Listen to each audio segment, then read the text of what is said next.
Nestled within the heart of the Nevada desert and shrouded in an ambiguous veil of secrecy lies a place that has fascinated and terrified the world for decades. And now, the inscrutable Bob Lazar has claimed to have worked at this clandestine military installation, revealing shocking information about extraterrestrial technology, reverse engineering, and a hidden world that exists beneath the desert sands of Area 51. But could Bob Lazar's claims be a mere flight of fancy, or could they be the keys to unlocking the deepest secrets of Area 51? Join us as we journey into the unknown, piecing together the puzzle that is Bob Lazar's claims, gaining a rare glimpse into the secret base, and exploring the mind-bending facts, theories, and evidence surrounding Area 51. The mystery of Area 51. Nestled within the vast Nevada desert lies the cryptic Area 51, a place steeped in mystery and woven into the very fabric of American folklore. Officially designated as the Homey Airport or Groom Lake, this secluded site operates as a classified remote detachment of Edwards Air Force Base.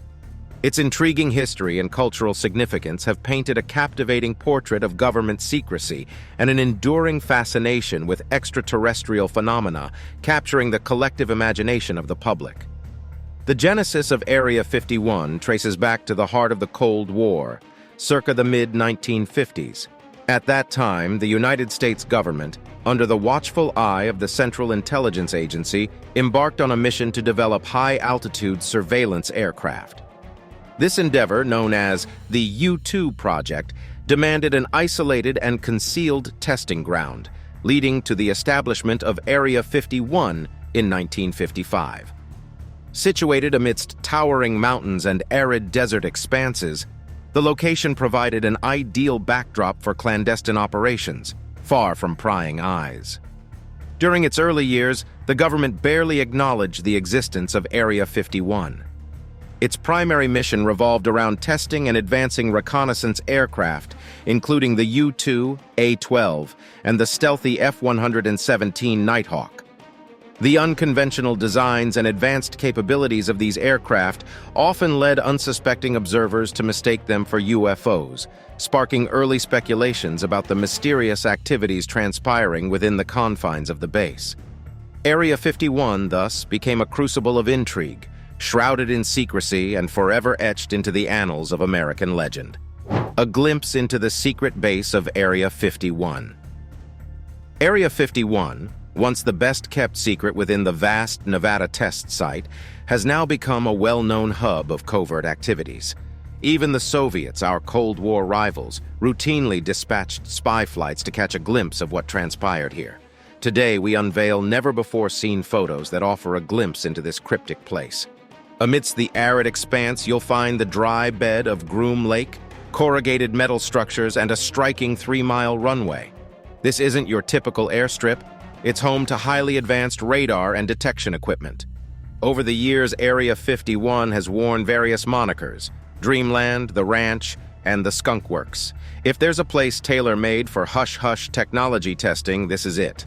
For decades, it has served as the training ground for iconic figures like Francis Gary Powers and other U-2 pilots from the 1950s. This is where the U-2 itself was born. The legendary SR-71 spy planes, responsible for spotting Soviet missiles in Cuba during the 1960s, also had their genesis here.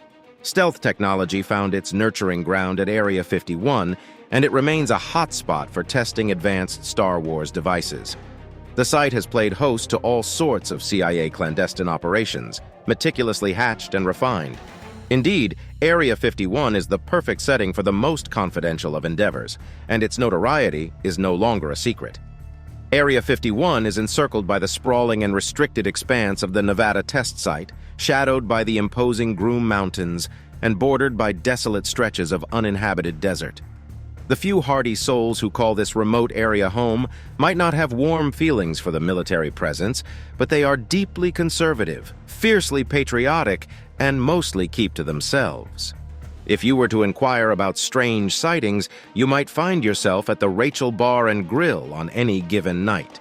Amidst the flowing Budweiser and cowboy hats, you might come across 3 or 4 individuals who work at Area 51. However, Don't expect them to spill the beans about the mysterious phenomena they've witnessed. Over the years, this region has become a magnet for inquisitive wanderers drawn by strange tales of puzzling lights illuminating the night sky. Their questions, much like yours, often go unanswered. The notion that aliens' technology undergoes testing in the Nevada desert first emerged from documents stumbled upon by UFO researchers. These documents, related to something known as Project Aquarius, purportedly produced for an organization known as MJ-12, reveal the existence of a program established in 1972. This program's mission: to fly and study recovered alien spacecraft, and endeavors that continues within the secretive confines of Nevada. Yet no one who has toiled in the shadows of dreamland has publicly confirmed what many have suspected for years. The truth remains veiled in secrecy, shrouding Area 51 in an aura of mystique that persists to this day. The National Security Agency, NSA, acknowledges the existence of Project Aquarius. However, they vehemently deny any association with flying saucers or extraterrestrial phenomena. The true nature of Project Aquarius remains shrouded in secrecy, leaving room for speculation and intrigue. In 1984, the Air Force took an unprecedented step by seizing nearly 90,000 acres of land around Groom Lake. This action, by most accounts, appeared to be illegal. During congressional hearings on the matter, Congressman John Sieberling pressed the military about the legal authority used in this audacious land grab. The response raised more questions than answers, as the authority was claimed to be at a level higher than that of the Air Force itself. When Sieberling inquired about the highest authority, he was met with silence, and the revelation was confined to a classified briefing. In 1987, as the Air Force sought to maintain control over the Groom Range, discussions about alien spacecraft once again surfaced. Articles in national magazines quoted unnamed sources alluding to mysterious objects of extraterrestrial origin flying in the Nevada skies, the kind of stuff that could make even filmmaker George Lucas envious. Despite the swirling speculations, those with insider knowledge about Area 51 remained tight-lipped, never publicly acknowledging the saucer stories. But then came a revelation. In a live interview, a shadowy figure known as the Shadowy Dentist broke the silence, stating, "Well, there's several, actually 9 flying saucers, flying discs that are out there of extraterrestrial origin." This revelation drew international attention, with portions of the interview broadcast across radio waves in 6 European countries and featured in a nationally televised TV special in Japan. The shadowy dentist was, in fact, Robert Lazar, finally stepping out from the shadows of anonymity. Bob Lazar's claims. Robert Lazar, a young scientist with a wide range of interests, has a story that is nothing short of astonishing. He playfully chose the name Dennis as an inside joke, referring to his superior at Groom Lake, though it was far from a laughing matter for Dennis.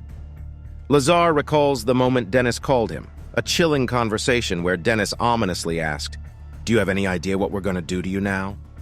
Lazar's response was a nervous, "No," after which Dennis abruptly hung up, leaving Lazar with a sense of foreboding.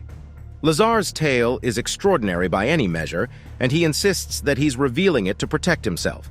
He claims that he was recruited to work in an area known as S4, located a few miles south of Groom Lake. According to Lazar, the S4 housed flying saucers, antimatter reactors, and other technological marvels that seemed far beyond human capabilities. He asserts, "This came from somewhere else. I mean, as bizarre as that is to believe, it's there. I saw it. I know what the current state of the art is in physics, and it can't be done."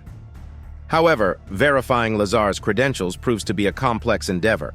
He maintains that he holds degrees in physics and electronics, but the educational institutions we contacted claim to not know of him. Lazar also claims to have worked as a physicist at Los Alamos National Lab, where he conducted experiments with one of the world's largest particle beam accelerators, a colossal half-mile-long apparatus capable of generating a staggering 700 million volts of power. Los Alamos officials, initially claiming no knowledge of a Robert Lazar ever working there, seem to be either mistaken or, some might suspect, not entirely forthcoming. A 1982 phone book from the lab, however, dispelled any doubts. Lazar's name was right there, nestled among the scientists and technicians, lending credibility to his claims. Further corroboration came from a 1982 newspaper clipping from Los Alamos, which not only profiled Lazar, but also highlighted his fascination with jet cars. The article made clear reference to his position as a physicist at the lab, cementing his connections to the scientific community there. Still, Los Alamos officials remained bewilderingly unable to locate records of Lazar. EG and G, the place where Lazar maintains he was interviewed for the S4 job, also reported a similar lack of records. It was as though someone was orchestrating his vanishing act, making him appear as a non-person, a perplexing scenario that even Lazar couldn't help but smile about, given its surreal nature. Lazar asserts that his actual employer was the United States Navy. He recollects gatherings with fellow government employees near EGG's flight area at Groom Lake. From there, only a select few would board a bus, shrouded in darkness with blacked out or non-existent windows, and make the journey to S4. Upon arrival, Lazar describes a peculiar building with a distinctive slope of approximately 30 degrees and hangar doors textured to resemble the surrounding terrain. It was almost as if it was designed to camouflage itself from satellite photographs. Lazar, candid as ever, admitted he was never explicitly told what he would be working on, but surmised that it had something to do with advanced propulsion, an enigma that would continue to tantalize his curiosity and fuel the ongoing mystery surrounding Area 51. On his very first day at the S4 facility, Robert Lazar embarked on a journey into the unknown. He was handed a series of briefings that would forever alter his perception of propulsion technology. What he encountered was nothing short of mind-boggling. The power source for these otherworldly crafts was an antimatter reactor, a concept that had long been relegated to science fiction. But that was just the beginning. Lazar discovered that these crafts employed gravity amplifiers, utilizing a dual-part drive mechanism that defied all conventional understanding. Strangely, there were no physical connections between the various systems within the craft. Instead, they harnessed gravity as a wave, employing waveguides reminiscent of microwaves. Though it took some time, Lazar eventually laid eyes on one of these remarkable flying discs. Hints of their existence were scattered throughout the facility, even in the form of posters resembling something one might find in a store. These posters featured the disc that Lazar had coined the term sport model for, hovering about 3 feet above the dry lake bed, with the ominous message, "They're here," emblazoned across the bottom. The moment of truth arrived when Lazar was granted access to the actual hangar where the sports model was housed. He was guided past it, hands trembling as he couldn't resist running his fingers along its sleek exterior. It was an electrifying moment, one that left an indelible mark on his memory. Remarkably, there wasn't just one of these incredible crafts. There were 9 in total, each residing in separate hangars, and each one distinct in its design and purpose. However, the price of knowledge was steep. Security at S4 was stifling, and Lazar felt the weight of oppression. His superiors resorted to fear and intimidation, employing psychological tactics that bordered on brainwashing. While they never physically harmed him, the threat of a gun was a constant presence. Even from the very beginning, security at the facility was relentless. In those original security briefings, guards armed with M16 rifles were a constant presence. Lazar vividly recalls a chilling encounter where a stern individual jabbed a finger into his chest, screaming into his ear, while others aimed their weapons at him. It was a stark reminder that this was no ordinary workplace. Fear was a prevailing factor in the daily routine. As part of the investigative process, Lazar agreed to undergo a polygraph exam. The examiner, Ron Slay, probed Lazar about the advanced technology he claimed to have witnessed, specifically inquiring if he had knowingly lied about having seen anti-gravity propulsion in action. The results of this initial exam left room for doubt as they proved inconclusive. While Lazar appeared truthful on one test, he appeared deceitful on another. Slay recommended bringing in a second polygraph examiner, Terry Tavernetti, who not only runs a corporate security operation, but is also a former Los Angeles police officer. Tavernetti conducted a battery of 4 tests, and to his conclusion, there was no evidence of an attempt to deceive.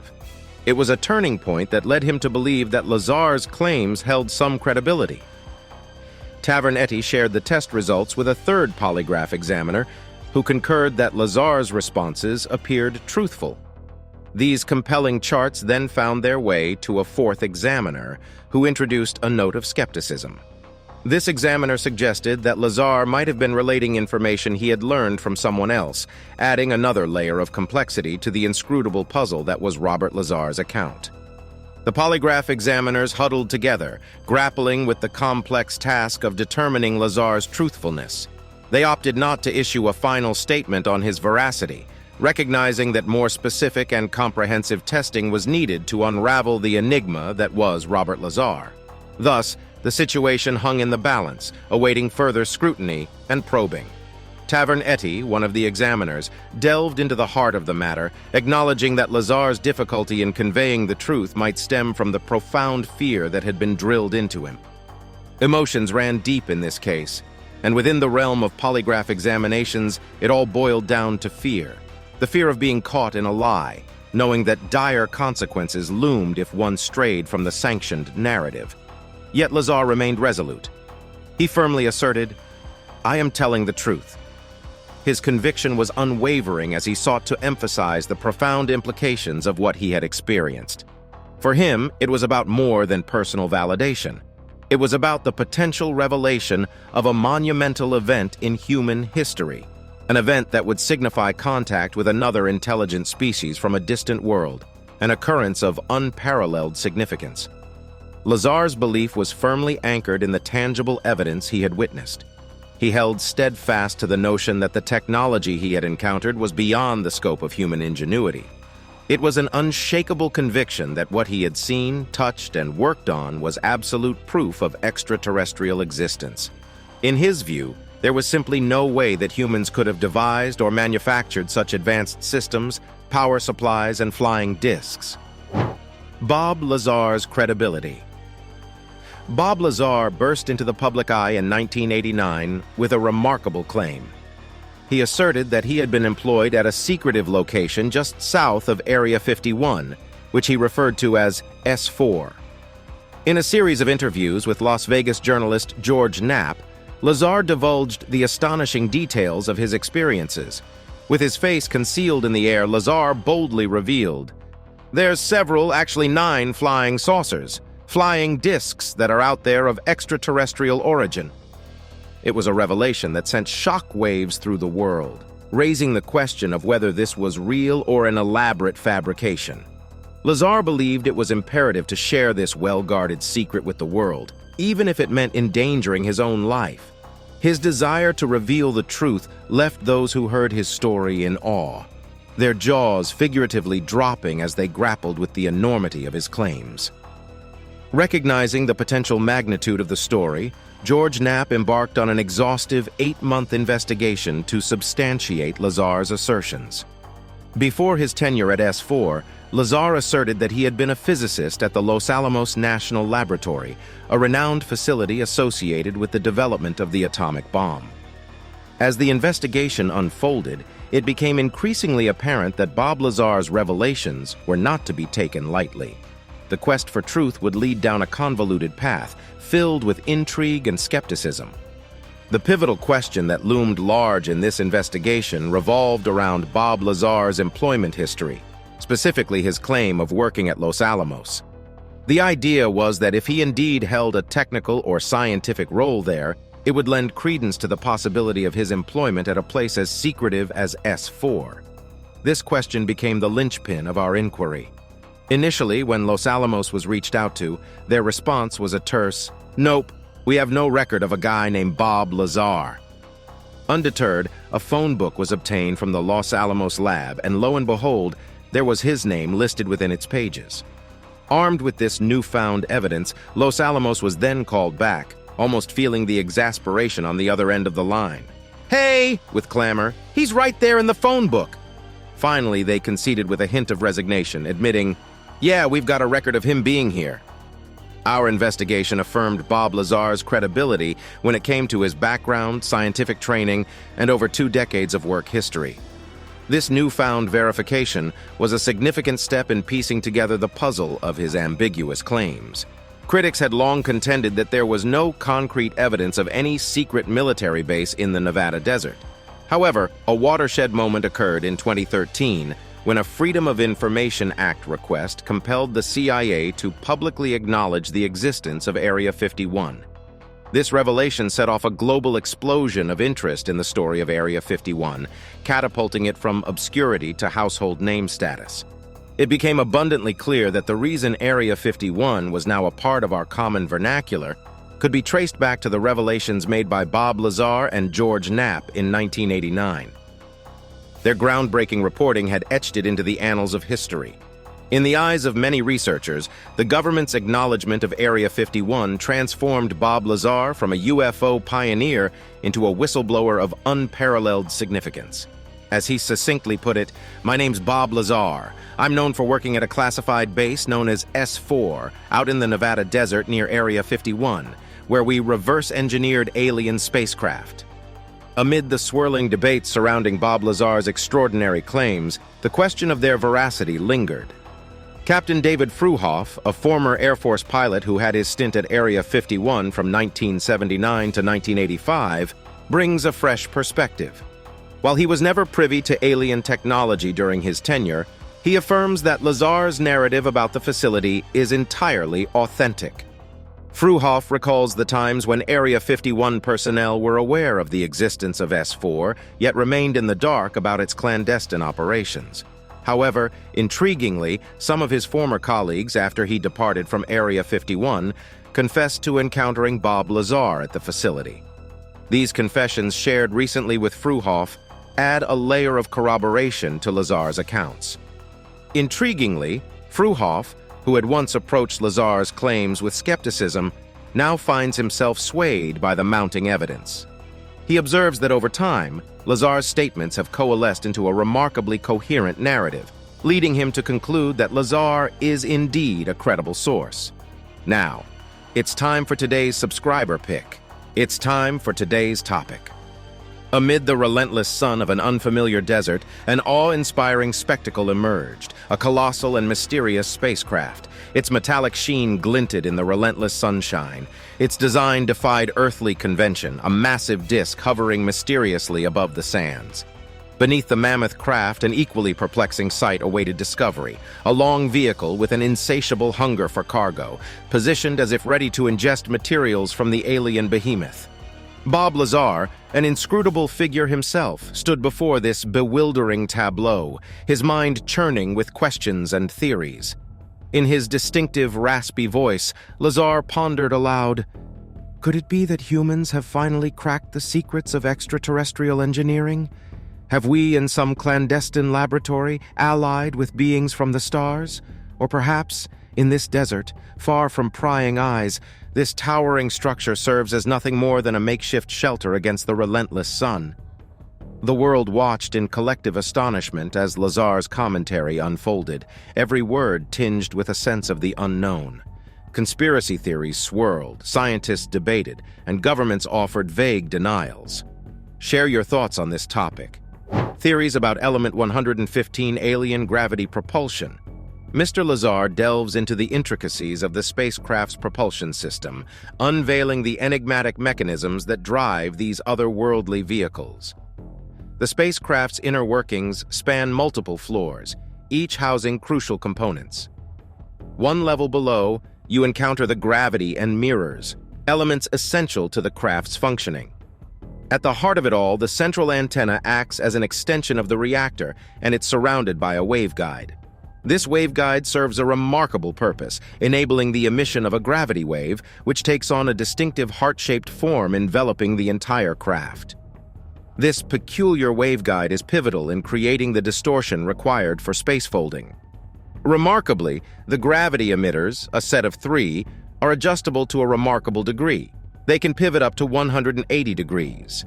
This agility allows the spacecraft to perform extraordinary manœuvres, such as hovering on just 2 of them or sliding forward by lifting one to distort in front of it. It's a nuanced interplay of technology that defies the conventional expectations of how spacecraft operate. The spacecraft's configurations are equally intriguing. While science fiction often portrays flying saucers zooming in any direction, these crafts take a different approach. They fly belly first, defying our cinematic expectations. As they journey through space, they gracefully pivot their belly toward their intended destination, aligning with precision. The three amplifiers then focus their energies on the destination, propelling the craft forward. Intriguingly, while the concepts are fascinating, concrete physical evidence remains elusive. Yet, Mr. Lazar's eyewitness account, presented in the documentary, meticulously details the intricate setup of these alien engines, unraveling a technological marvel that continues to captivate curious minds. Lazar's description of the alien propulsion system opens a portal to the extraordinary. This system generates an incredibly potent gravitational field, a force capable of bending the very fabric of space-time.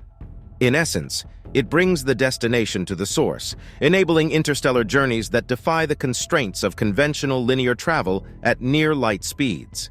To understand this, it's worth noting that gravity itself distorts space-time.